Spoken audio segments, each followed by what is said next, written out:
आजपासून संबंधित सर्व 29 महानगरपालिका क्षेत्रात आचारसंहिता लागू करण्यात आली आहे. राज्य निवडणूक आयोगाने आज दिनांक 15 डिसेंबर रोजी महाराष्ट्र राज्यातील 29 महानगरपालिकेच्या सार्वत्रिक निवडणुकीची घोषणा केली. 15 जानेवारी 2026 रोजी मतदान, तर 16 जानेवारी रोजी मतमोजणी होणार आहे.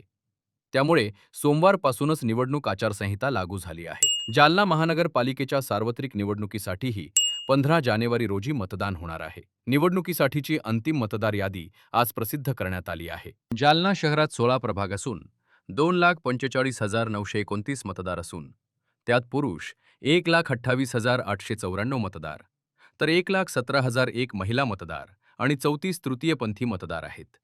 जालना शहरातील 16 प्रभागातून 65 नगरसेवक निवडले जाणार आहेत.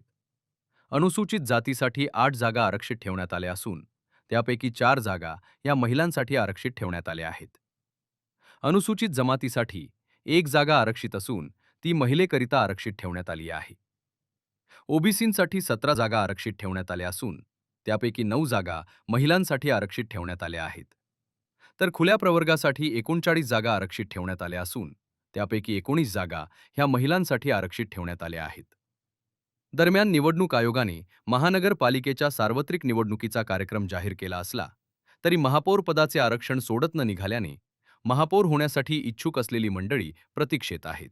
तुम्ही ही व्हिडिओ कोणत्या प्रभागातून बघत आहात? कमेंटमध्ये नक्की सांगा आणि उदय डिजिटल न्यूजला फॉलो करा.